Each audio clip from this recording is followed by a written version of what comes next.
What's up guys, Michael Gilbert, Road Test Editor here, and today we were testing out the all-new BMW F900R and F900 XR. The R model being BMW's middleweight naked, aimed at taking down all the sporty middleweight motorcycles, the Z900, the FZ09, and then now the F900 XR being a sport touring model.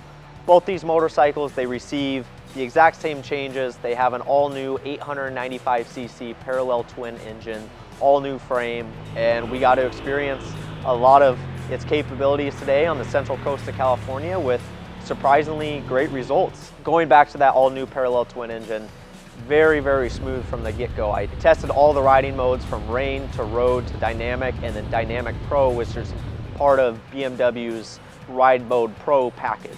Now, I actually found that the throttle response, even in the lowest setting, was still aggressive enough to take advantage of in dry conditions.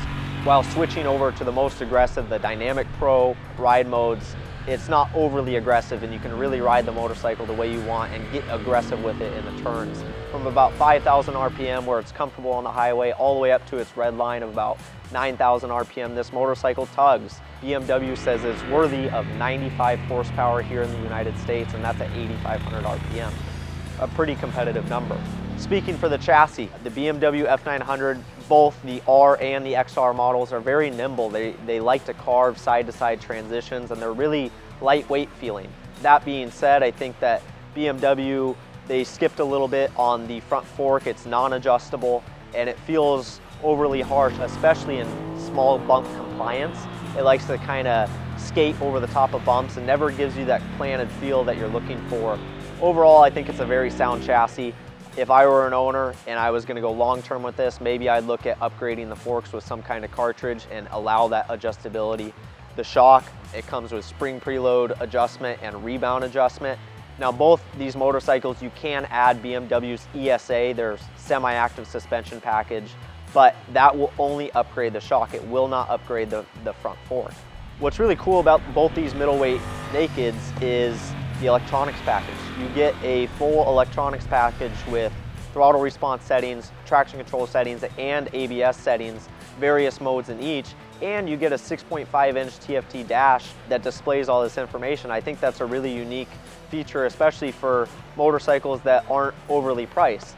That being said, the R model starts at $8,995 here in the United States. That's comparatively close to other competitors in the class, and especially with those features that we talk about, a full electronic suite with a nice dashboard, a strong engine. I think that's very competitive. Now, the XR model starts at $11,695. So what you get with the XR model is you get slightly longer suspension, both front and rear, and you also get the fairing. Now, is that really worth $2,700? Maybe not in my book. I was more of a fan of the F900R for that $8,995 value. I thought that was a nice bargain. Now, you can upgrade both models with specific packages straight from BMW. Get things like their Gear Shift Assist Pro, which is a quick shifter, various extra bits, including that semi-active suspension. But overall, very impressed with both these motorcycles. If it were my money, I would take the F900R. All right, that's it for our first test of the BMW F900R and XR.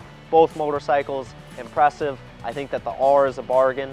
I'm looking forward to getting these motorcycles back to the Cycle World office, going in depth with them, throwing them on our in-house dyno, and really starting to exploit what these motorcycles have to offer. Now, if you like this video, be sure to like, follow, subscribe, read the full story on cycleworld.com, and we'll see you next time.